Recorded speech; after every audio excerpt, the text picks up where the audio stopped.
नमस्कार, स्वागत है आपका मॉर्निंग बुलेटिन में। मैं हूं आपके साथ सुहानी बहुगुना। बुलेटिन की शुरुआत से पहले एक नजर इस वक्त की हेडलाइंस पर।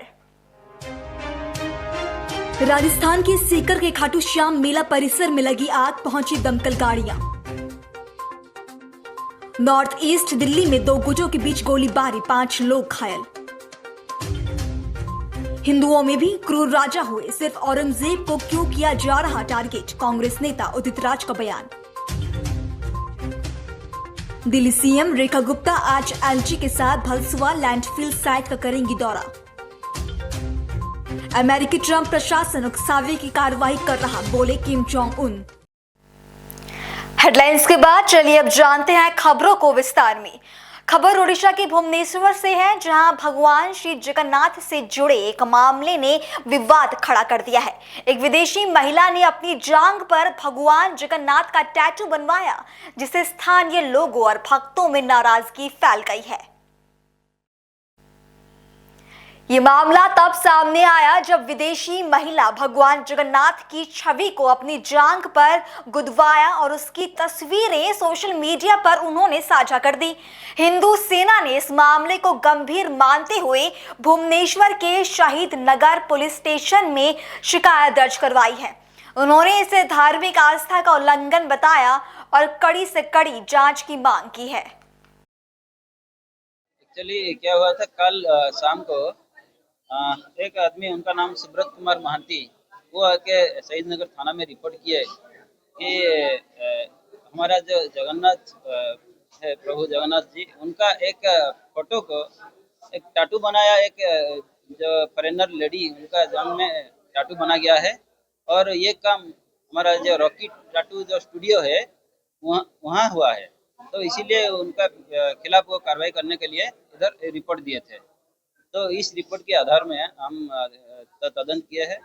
उसमें पता चला कि जो रक्की स्टूडियो का जो ओनर है रक्की, वो उसका कहने से उसका जो एक आर्टिस्ट वो टाटू बनाया था। और ये एक मतलब हिंदू धर्म का एक भावना को आघात पहुंचता है, इसीलिए तो हम वो दोनों को अरेस्ट किए हैं। जो रॉकी टाटू ओनर का जो ओनर है, उसका नाम है रॉकी रंजन बिशोई, और वो जो आर्टिस्ट जो टाटू बनाया था उसका नाम है अश्विनी कुमार प्रधान। वो दोनों को गिरफ्तार किया गया है और कल उनको फरार किया जाएगा। हाँ, BNS 196-299 3+5 BNS में उनको गिरफ्तार किया गया है।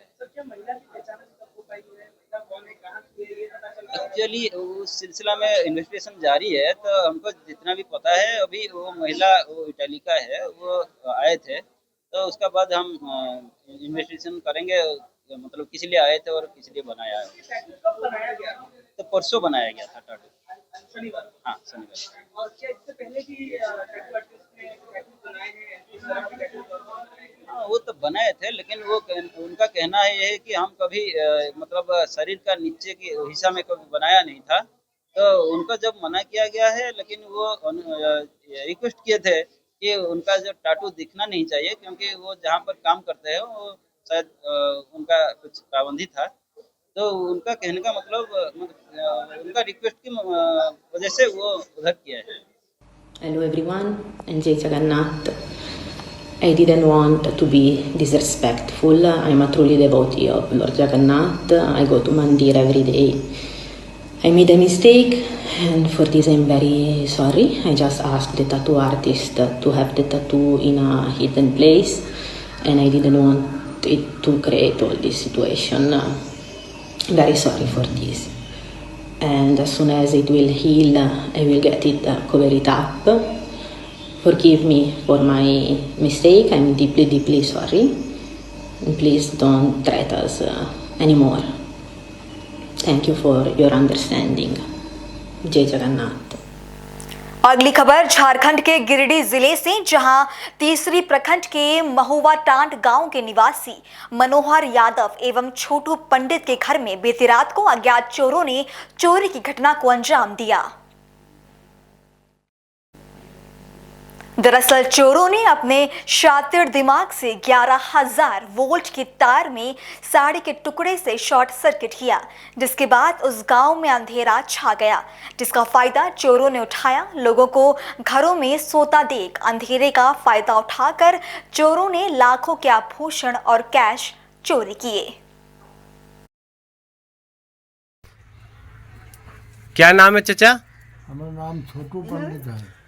छोटू पंडित जी, आपके घर में चोरी कैसे हुआ? चोरी हुआ जैसे लाइन कट गया था। अच्छा। लाइन कटल था, हम लोग ऊपर घर में सुतल था और यहाँ खाना वाना बनता था और सामान भी यहाँ रहता था, तो यहाँ मतलब खाली था और बेटा लोग बाहर चला गया, इसीलिए मतलब यहाँ फाँका था। इस तरह से मैंने सिकड़ी को उनार दिया, इस तरह से सिकड़ी को उनार दिया और उनार करके और ये केमाड़ी खोला है।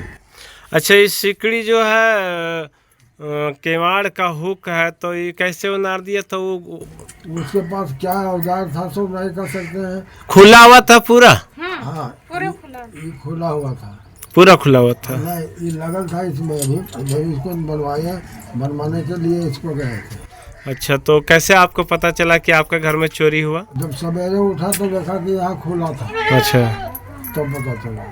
ना को कपड़ा गला 2 सेट यार, एगो थारी गला, लोटा गला, एक डूबा गला।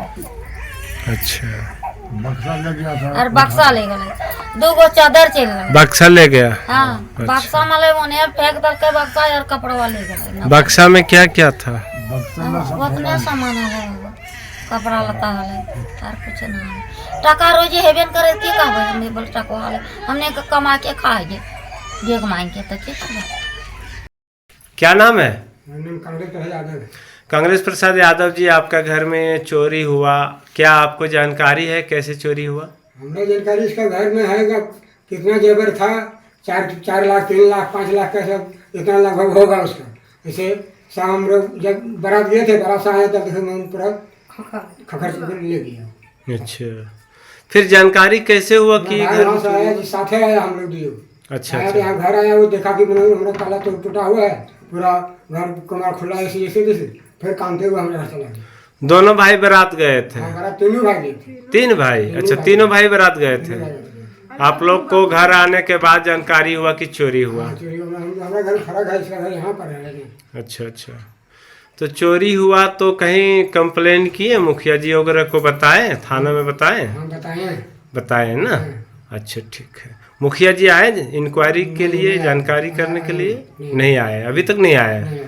फोन के माध्यम से आप मुखिया जी को बोले थे या मतलब घर जा करके? नहीं, फोन लगाए, फोन नहीं उठाया, तो उसको अशोक यादव जो है उसको बोला कि फोन करके नहीं तो घर जाकर कहना। अच्छा, तो घर गए थे? हमको पता नहीं, मैं भाग गया, भाग भी गया, गया हुआ था। अच्छा, आपका भाई गए होंगे, आपको जानकारी नहीं है। ठीक है। ये सामान जो है सब तोड़ फोड़ जो हुआ है, तो ये सारा में ताला लगा हुआ था या ऐसे सारा में था? ताला लगा। सब काट कर गले, सब में ताला लगा हुआ था। जो साड़ी था, वो साड़ी से तार को 12-11 हजार तार शॉर्ट किया था, बांध दिया था लपेट करके बांस में बांध दिया था, टांट करके फिर तीनों तार के एक मैच कर दिया था। वो फिर मिस्त्री फोन गया, मिस्त्री खोजने आया तो फोन गया कि फला जगह में सब फॉल्ट है, तो आप फिर खोला।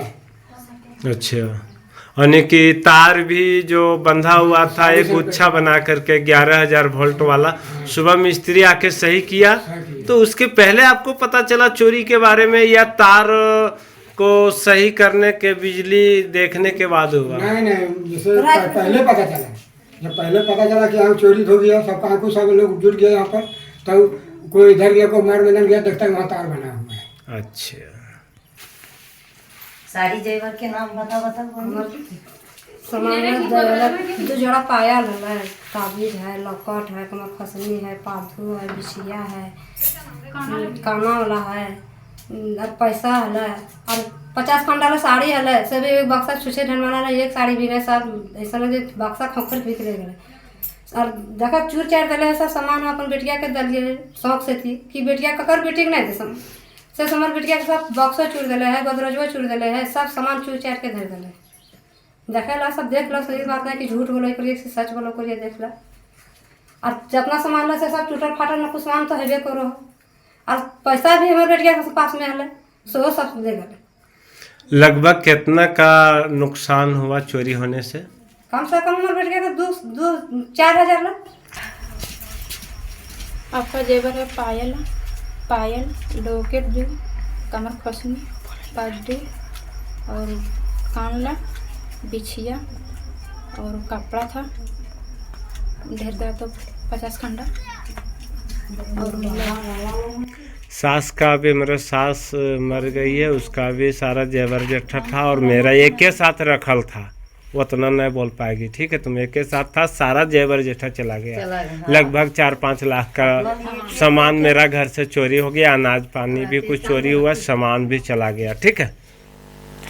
अगली खबर उत्तर प्रदेश के वाराणसी से है, जहां मशहूर सिंगर हनी सिंह और रागिनी विश्वकर्मा का नया गाना दीदियां के देवरा विवाद में घिर गया है। मशहूर सिंगर हनी सिंह और रागिनी के खिलाफ वाराणसी में मुकदमा दर्ज कराने के लिए प्रार्थना पत्र दिया गया है। बताते चले कि अधिवक्ता कमलेश चंद्र त्रिपाठी ने वाराणसी पुलिस कमिश्नर के माध्यम से सिंगर हनी सिंह और रागिनी विश्वकर्मा के ऊपर मुकदमा दर्ज करने की मांग की है। साथ ही उन्होंने कहा कि अश्लीलता भरे गाने से समाज की छवि पर सीधा असर पड़ रहा है। अधिवक्ता ने बताया कि इस गाने को लेकर सूचना प्रसारण मंत्रालय में भी शिकायत भेजी जा रही है, जिससे इस गाने को पूरी तरीके से बंद किया जा सके। पहले अपना नाम और परिचय दे दीजिए। कमलेश चंद्र त्रिपाठी एडवोकेट जी।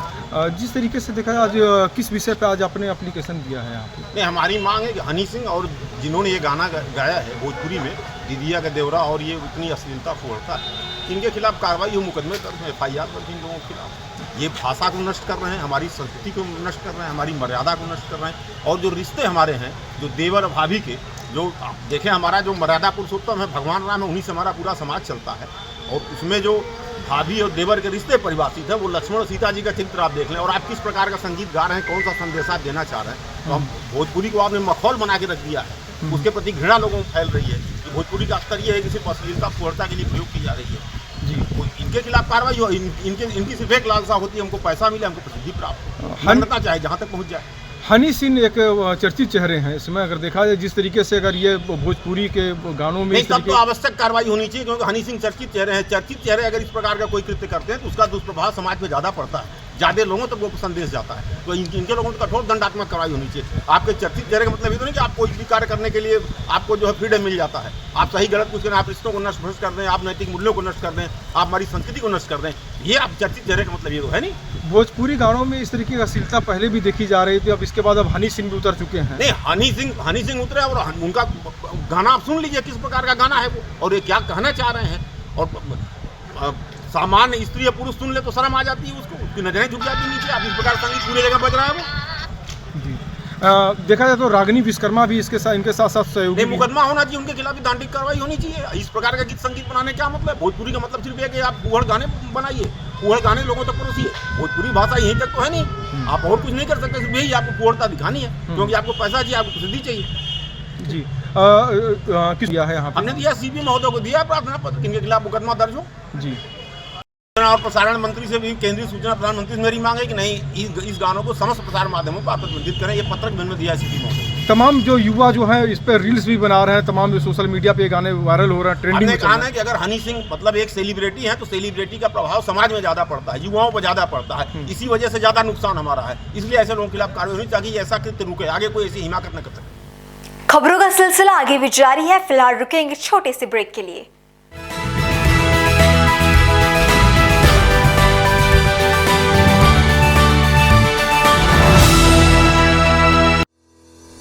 रोजगार डेवलपर्स, a unit of रोजगार डेवलपर्स एंड प्राइवेट लिमिटेड। घर वहीं जहां हो आपका भरोसा। पिछले 15 सालों से आपके सपनों का घर हमारी प्रतिबद्धता। रोजगार डेवलपर्स का पता है शिमला बाईपास रोड, गणेशपुर, देहरादून। रोजगार डेवलपर्स से संपर्क करने के लिए अभी डायल कीजिए 9897054026 पर या 8433207910 पर।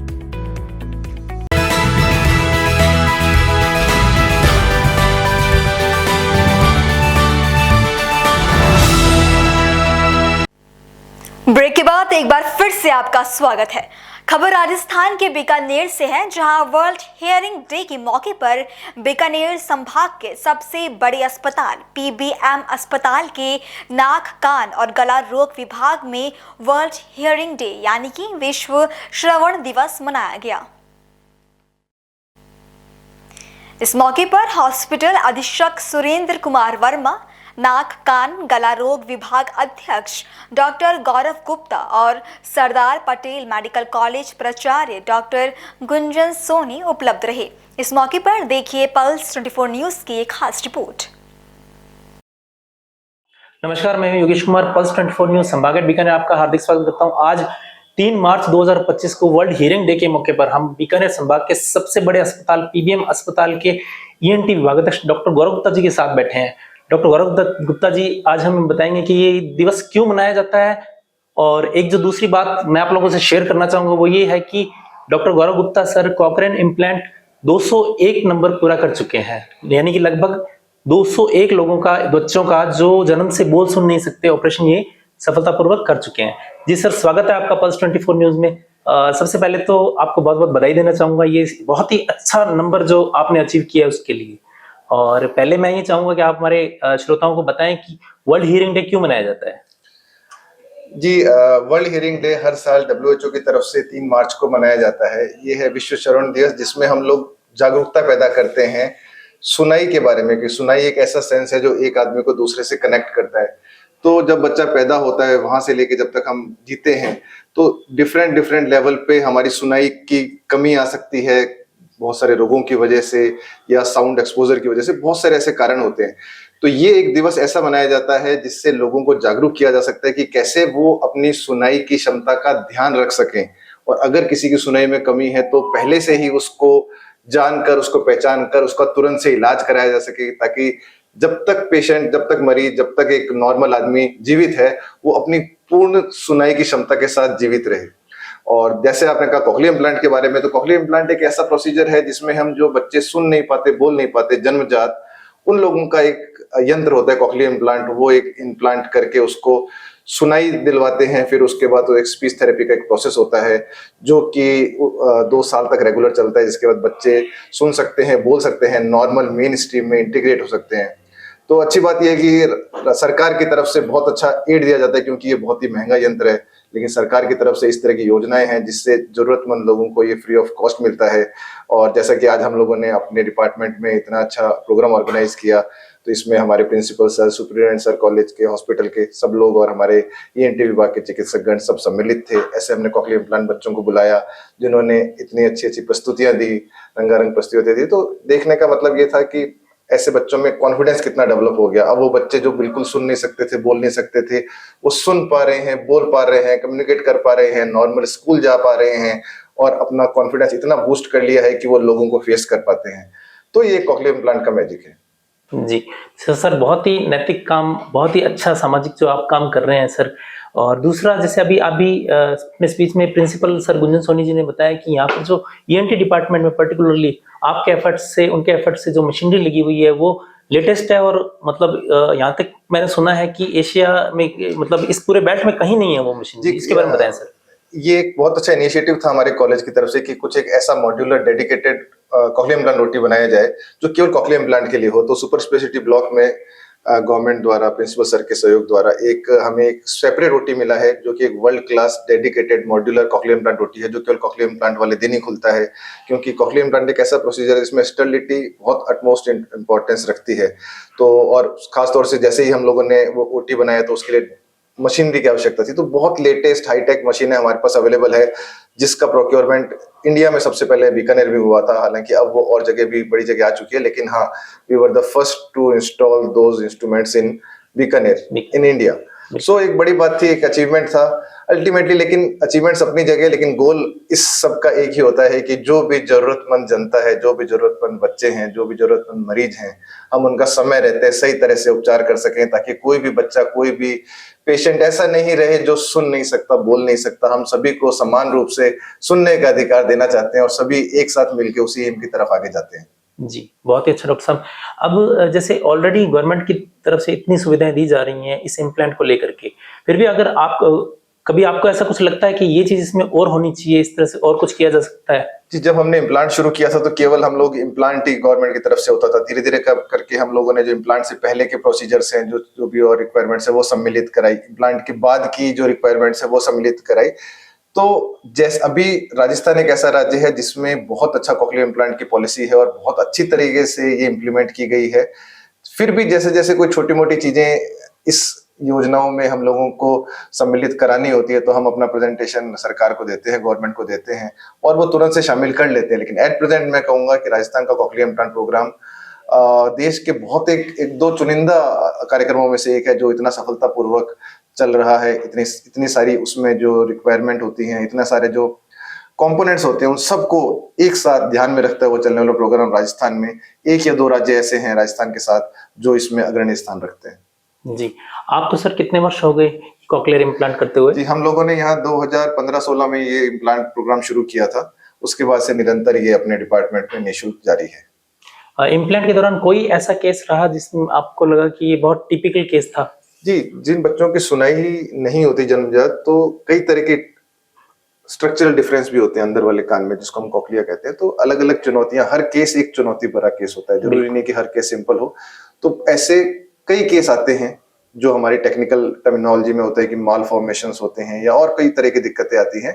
लेकिन क्योंकि आजकल यंत्र, जैसे मैंने बताया कि बहुत हाईटेक इंस्ट्रूमेंट हमारे पास है, तो उस सब की सहायता से हम उनको सफलतापूर्वक कर पाते हैं। लेकिन जो आप पूछ रहे हो कि हाँ, केसेस, हर केस जो कॉकलियर इम्प्लांट का होता है वो अपने आप में एक जटिल केस है जिसको सफलतापूर्वक करने के लिए पूरी टीम की जरूरत होती है। ये केवल एक मेरा क्या कि सर्जन का काम एक परसेंटेज होता है, लेकिन उसके साथ पूरी टीम होती है हमारी जो सर्जरी से पहले और सर्जरी से बाद बहुत सारी चीजों का ख्याल रखती है, जिससे पेशेंट की सर्जरी होने के बाद वो एक मीनिंगफुल स्पीच डेवलप कर सके। जी सर, जैसे आज विश्व श्रवण दिवस है, तो इस मौके पर आपके जो प्रत्यक्ष जो पेशेंट हैं या अप्रत्यक्ष जो पेशेंट हैं, अंत में उनके लिए क्या कहना चाहेंगे?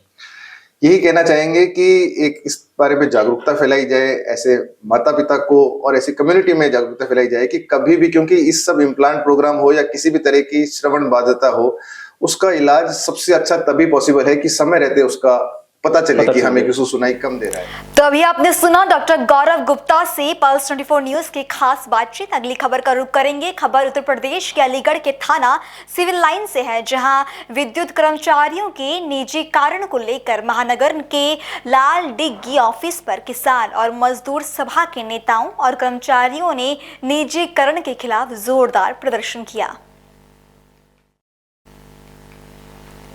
कहा गया है कि निजीकरण होने से एक तरफ विद्युत कर्मचारियों को दिक्कत का सामना करना पड़ेगा, तो वहीं दूसरी तरफ आम जनता को भी 3 गुना महंगी बिजली मिलेगी, जिससे कहीं ना कहीं आम जनता पर बोझ बढ़ेगा। सरकार के ऐसे गैर जिम्मेदार फैसले को किसी भी हालत में लागू करने नहीं दिया जाएगा। क्या नाम है आपका और आज प्रदर्शन किया जा रहा है, उसका उद्देश्य क्या है? मेरा नाम इदरीस मोहम्मद है और मैं अखिल भारतीय किसान सभा जिला कमेटी अलीगढ़ का सेक्रेटरी हूं। और जो प्रदर्शन जो हो रहा है, जो बिजली विभाग का निजीकरण किया जा रहा है, उसके विरोध में हम कर्मचारियों के साथ हैं। और इसलिए साथ हैं कि ये कर्मचारियों का ही अहित नहीं है, ये किसानों का, आम उपभोक्ताओं का अहित है। जो सस्ती बिजली मिल रही है वो किसानों को बिजली बहुत महंगी मिलेगी, खेती बहुत महंगी हो जाएगी, कुटीर उद्योग जो है वो चौपट हो जाएंगे, खाद्यान्न का संकट हो जाएगा। और जो किसानों को सस्ती बिजली मिलती है उसकी कीमत लगभग 17-18 रुपये पर यूनिट होगी।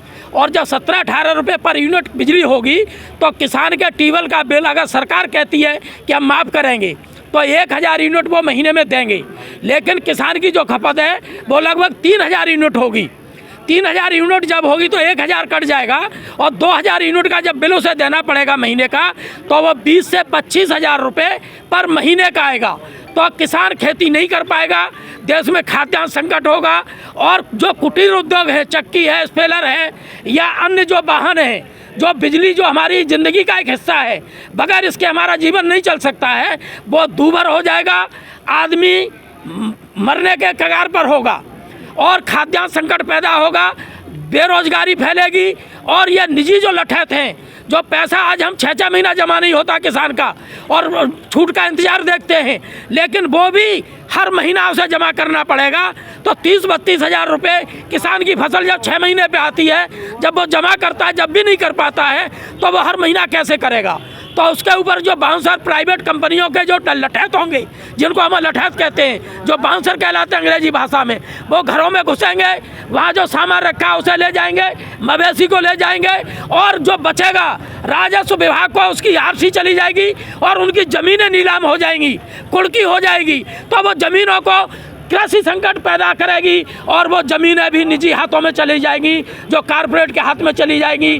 तो खाद्यान्न इस देश को चौपट करने के लिए इस सरकार के जो फैसले हैं निजीकरण के लिए, वो इसलिए हैं कि ये सारे संसाधन निजी हाथों में चले जाएं और किसान मजदूर तबाह हो जाए, कारपोरेट का राज हो जाए, सरकारी तंत्र खत्म हो जाए। इसलिए हम सभी किसान मजदूर मिलकर के कर्मचारियों के साथ एकता व्यक्त करते हुए इस निजीकरण का विरोध कर रहे हैं और हर जगह जा कर के हम ग्रामों में भी ये पंचायती कर रहे हैं और बता रहे हैं कि निजीकरण के क्या नुकसान होंगे। अलीगढ़ किस जगह किया है ये अलीगढ़ में आज हमारा जो बिजली का मुख्य कार्यालय है, लाल डिग्गी जो कहलाता है हेडल दफ्तर, इस पर आज ये इसका प्रांगण है, जो कि इसमें हमारे ज़िले के जो 3 सुप्रीटेंडेंट इंजीनियर हैं ऐसी जो बैठते हैं वो बैठते हैं। पूरे ज़िले का सबसे बड़ा विभाग कार्यालय यही है, इसी पर यहाँ कर्मचारियों का था और इसी में समर्थन व्यक्त करने के लिए मैं किसान संगठनों की तरफ से मैं आप सभी के बीच में आया हुआ हूँ।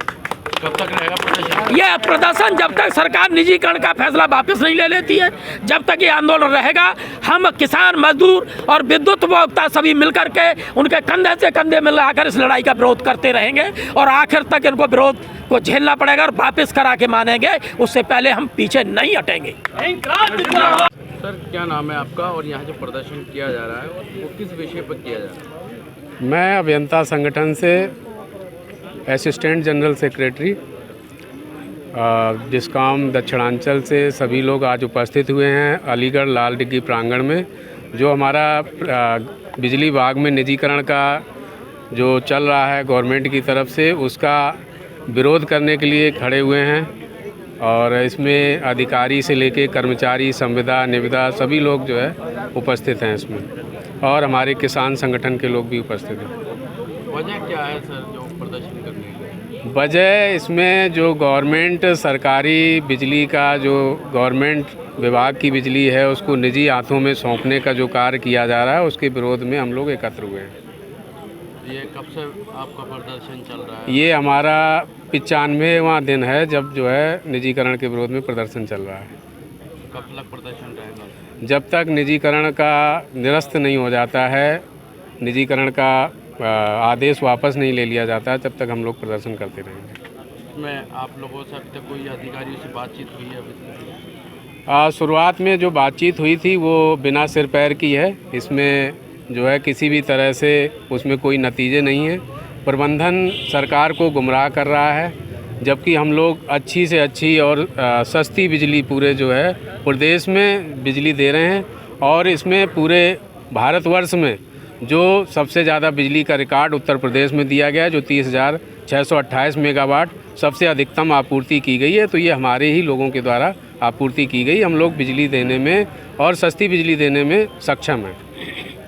तो प्रदर्शन जारी रहेगा? प्रदर्शन जारी रहेगा और हमारा आपके माध्यम से माननीय ऊर्जा मंत्री जी और माननीय मुख्यमंत्री जी से अनुरोध है कि वो निजीकरण का फैसला जल्द वापस लें, ताकि जो लोग हमारे सभी अधिकारी, कर्मचारी, संविदा कर्मचारी और लोग अपने पूर्ण मनोयोग से काम कर सकें। अगली खबर ओडिशा के भुवनेश्वर से, जहां एक ब्रेन डेड बच्चे के माता-पिता ने 2 मरीजों को नया जीवन देने के लिए उसके अंग दान कर दिए। अंगों को एम्स भुवनेश्वर में निकाला गया। मास्टर जन्मेश के रूप में पहचाने जाने वाले ब्रेन डेड बच्चे ओडिशा में सबसे कम उम्र के अंगदाता बन गए। 16 महीने के बच्चे ने अंगदान के माध्यम से 2 मरीजों को नया जीवन दिया। एक प्रेरणादायक लेकिन बेहद भावनात्मक क्षण में मास्टर जन्मेश लंका के माता पिता ने एक साहसी निर्णय लिया, जिसने उनकी व्यक्तिगत त्रासदी को दूसरे के लिए आशा की किरण में बदल दिया। नमस्कार, मु डॉक्टर प्रशांत नायक एटी आमर किडनी विभाग रे हेड अछि यूरोलॉजी विभाग। गत काली आम एम्स रे गोटे 14 मास छुआर ऑर्गन रिट्रीवल तांका ऑर्गन काढ़ी आउ 3 जन को ऑर्गन दिया गला। एटा ओडिशा रे सबुठु कम बयस रे ऑर्गन रिट्रीवल हेची। छुआ ना जन्मजेश आउ सीए एठी फेब्रुआरी 12 तारिख रे एडमिट हेइथिले। तांकर चोकिंग हेकरी खाइला बेले किछि जो रखिया कि जो विश्वास निबा जो ये पाइप रे किछि जाकी रही जायतला जोथरे कि तांकर चोकिंग होइथिबारु से आईसीयू रे थिले एते दिन हम डॉक्टर बहुत हम ट्राई करले रिवाइव करिया पे 15 दिन हैला। 15 दिन रे इंप्रूवमेंट न हैला पुनी काली तांकर मार्च 1 तारिख रे तांको ब्रेन डेड डिक्लेरेशन हैला। ता पई प्रोसेस आरंभ हैला। तापरे हमें हमर एम्स रो जो ट्रांसप्लांट टीम तांको पेरेंट्स को अप्रोच करिले और पेरेंट्स माने एई सैड कंडीशन रे कि एई अवस्था रे भी से माने ट्रांसप्लांटेशन रो ऑर्गन ट्रांसप्लांटेशन महत्व जानि करी एई जिंस पे आगे ले एई जिंस पे से एग्री करिले आ हमर एम्स रो ट्रांसप्लांटेशन टीम से छुआर कली हमें ऑर्गन रिट्रीवल करिलु। तो तार दीटा जक किडनी हार्वेस्ट हैला तार लिवर हार्वेस्ट हैला। दीटा जक किडनी हमर एठी एम्स रे आ गोटे 16 वर्षर पिला जे कि किडनी फेलियर रे सफर करूतला तांको भीतर इम्प्लांटेशन हैला सेटा। आ दीटा किडनी एथि पे दिया गला कि छोटो पिलार किडनी जबे माने एज रो मिसमैच रहउची 14 मासटा 16 वर्ष को दिया गला सेति पे दीटा जक किडनी गोटे 16 वर्ष रो गोटे पेशेंट रे दीटा जक किडनी यूज हैला जोटा कि तांको पई सेटा एडिक्वेट होबो। आ एटा फर्स्ट टाइम ओडिसा रे एते कम वर्ष खाली 14 मास पिला जे आगे चंदी ऑर्गन ट्रांसप्लांटेशन पई तो सेही अपॉर्चुनिटी एठी मिलिला और तांकर एई जो कंट्रीब्यूशन रो 2 जन को लाइफ मिलिला। मो संगरे डॉक्टर रमदत्त पटनायक अछंती लिवर विषय से कहिबे लिवर टा केमति रिट्रीवल हैला और तापरे ता संगे लिवर भी एठी हमें हम गैस्ट्रो सर्जरी टीम कर लिए रिट्रीव कर से जेमती सार कहले से छुआटा बहुत दिन है आईसीयू शिफ्ट डॉक्टर कृष्णा अच्छा पेडियाट्रिक आईसीयू इंचार्ज से ही ये पूरा व्यवस्था तो काली डिक्लेरेशन होला किडनी ये एम्स रे यूज है लिवर आम रिट्रीव कल लिवर रिट्रीव कला दिल्ली ILBS जो हॉस्पिटल अच्छे institute of liver and biliary sciences से भी गोटे सान पिला देहरे काली लिवर ट्रांसप्लांटेशन है लिवरटा और होपफुली दुईटा यार एत बड़ा कंट्रीब्यूशन नहीं छुआ दुईटा जाक किडनी और गोटे लिवर जो दुईटा नुआ छुआ पुणी थे बची पारे से आम आशा। Myself is Dr. Krishna Mohan Gulla. I look after pediatric ICU at AIIMS Bhubaneswar. Janmesh Lanka was brought to our hospital on 12th February with some choking at home while he was having food. When he was brought to our emergency, Janmesh was not breathing, his heartbeat was not there. So our emergency team started resuscitation, CPR. And with that, his heart could be revived and he was further shifted to pediatric ICU for further management. So because of this lot of low blood pressure and severe hypoxia, Janmesh suffered severe brain injury and he was having a lot of fits-like activity. So we had to give him medicines to calm his brain. So over the next 2-3 days, his other body organs like heart, kidney, liver, those organs got better, but his brain condition was continued to be in the low state. So after 2-3 days, our treating team we were thinking that his brain function may not recover. Then we had asked the family whether they will be willing for any organ donation. So once they showed their willingness for transplantation, for donation, then we formed a committee for formal declaration of the brain death, and with that we could declare him as brain dead on 1st of March, and so these organs, kidney and liver, were harvested on 2nd of March 2025. And we really appreciate for the brave decision of the family, and we hope that the recipient will be wherever they are, they will leave. और इस वक्त की बड़ी खबर उत्तर प्रदेश के गोंडा से सामने आ रही है, जहां फॉर्च्यूनर कार की चपेट में आने से एक मासूम बच्चे की मौत हो गई।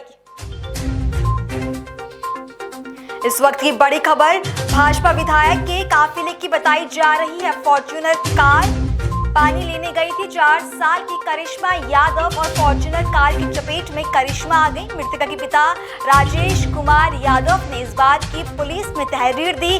थाने पर पहुंचे पूर्व सपा विधायक बैजनाथ दुबे और वहीं घटना के बाद से मृतक के परिजनों में कोहराम मचा हुआ है। पुलिस ने फॉर्च्यूनर कार को जब्त कर लिया है। कतरा बाजार थाना क्षेत्र के अंतर्गत दयाराम पूर्वा का ये पूरा मामला है। नाम क्या है आपका? राजेश कुमार। कहाँ के रहने वाले हैं? दयारामपुर। क्या मामला हुआ है? लड़की हमारी नल पे पानी लिए आ रही थी, तो कार पहुंची तो कार के नीचे बैठ आया तुम्हारे पास। किस कार के नीचे?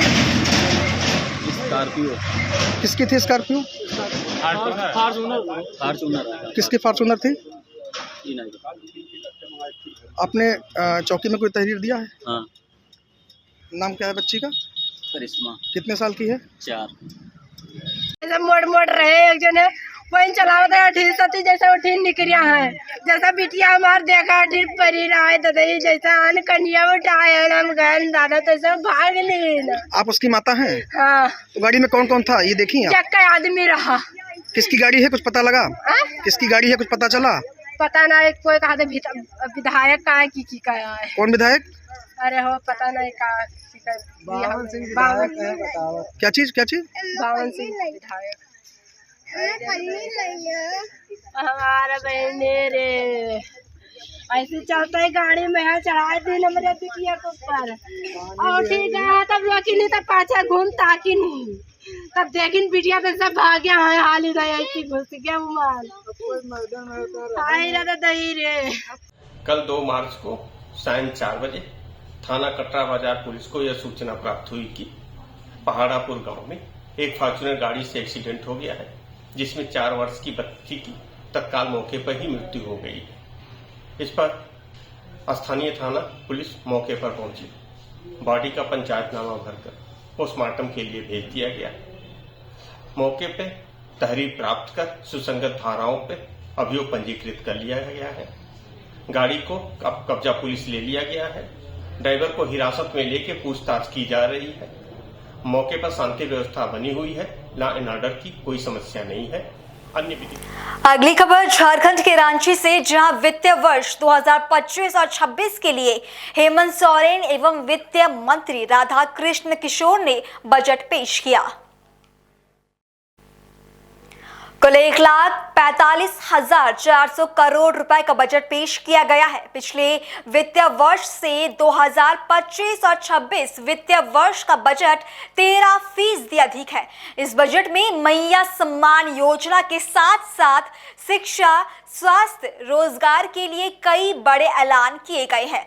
झारखंड विधानसभा परिसर में मीडिया के प्रतिनिधियों को संबोधित करते हुए मुख्यमंत्री हेमंत सोरेन ने क्या कहा, सुनिए। देखिए, सरकार ने अपनी बजट रखी और आपने देखा कितना संतुलित बजट है, बिना किसी बोझ किसी के ऊपर दिए। इसके बावजूद सरकार अपने कामों को बेहतर तरीके से अंजाम दे पाए। कैपिटल एक्सपेंडिचर भी हमारा काफ़ी बढ़ा है, 9% से लगभग। सोशल सेक्टर में आप देख रहे हैं कि 60-62 करोड़ रुपये सरकार खर्च कर रही है। ये बहुत बड़ी और सबको जोड़ने वाला बजट है, और जो छूटेंगे उनको भी कैसे जोड़ा जाएगा उसके लिए भी आने वाले समय में काम करेंगे।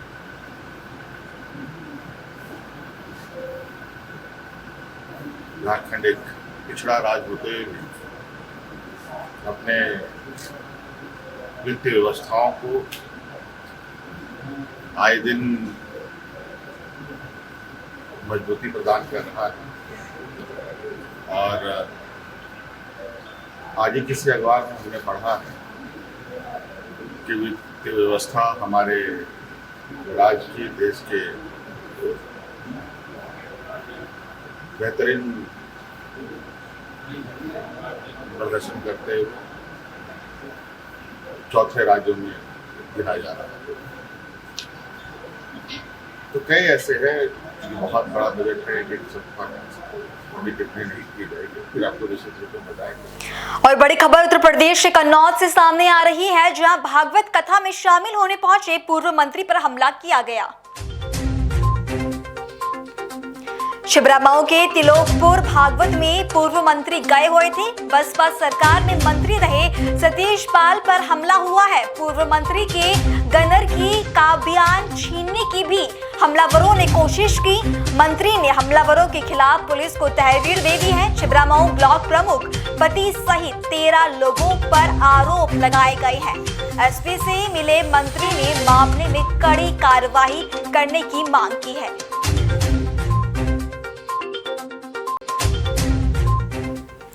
अगली खबर का रुख करेंगे। खबर छत्तीसगढ़ से है, जहां ग्राम पंचायत कोरवी के नवनिर्वाचित सरपंच भीम सिंह कोरम ने अपने पद की शपथ ग्रहण की।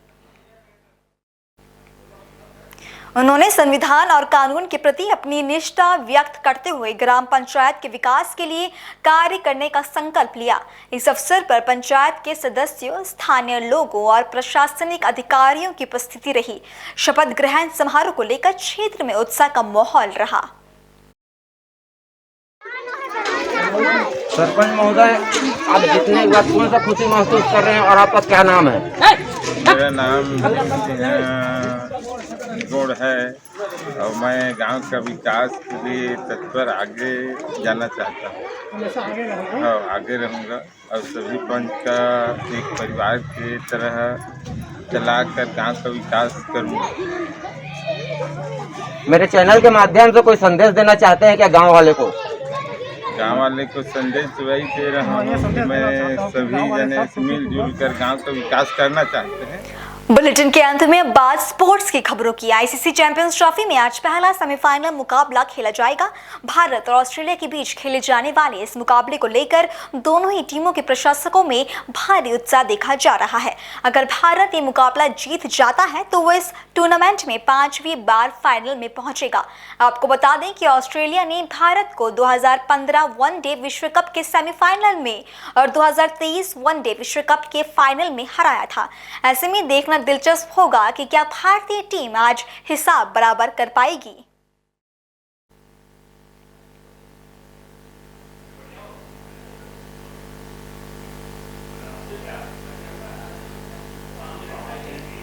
भारतीय बल्लेबाज अजिंक्य रहाणे को घरेलू टी20 प्रतियोगिता सैयद मुश्ताक अली ट्रॉफी में शानदार प्रदर्शन के बाद सोमवार को आईपीएल में गत विजेता कोलकाता नाइट राइडर्स की कप्तानी सौंपी गई। रहाणे ने भारत के लिए 85 टेस्ट मैच खेले हैं और पिछले कुछ वर्षों में चेन्नई सुपर किंग्स के लिए आक्रामक बल्लेबाजी भी की है।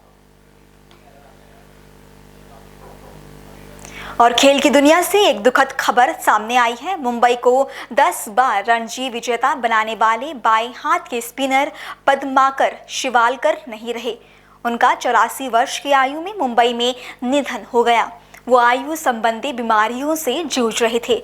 शिवालकर ने 124 प्रथम श्रेणी मैचों में 19.69 की औसत से 589 विकेट लिए हैं।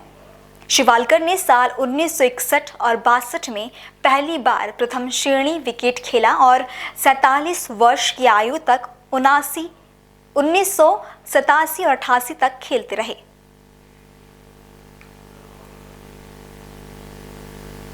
महिला प्रीमियर लीग में गत विजेता रॉयल चैलेंजर्स बैंगलोर को हराने के बाद गुजरात जायंट्स ने यूपी वॉरियर्स को 81 रन से करारी शिकस्त दी। ये गुजरात की यूपी पर इस सत्र में लगातार दूसरी जीत है। इस जीत के साथ गुजरात अंक तालिका में दूसरे स्थान पर पहुंच गया है, जबकि यूपी अंतिम पायदान पर फिसल गया है।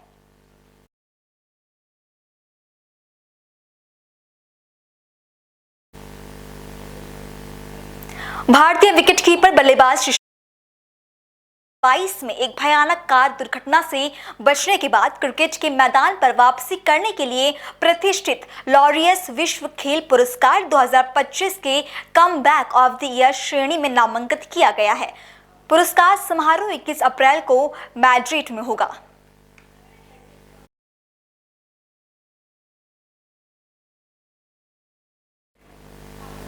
फिलहाल बुलेटिन में इतना ही। देश और दुनिया की बाकी तमाम खबरों के लिए आप देखते रहें पल्स 24 न्यूज। नमस्कार।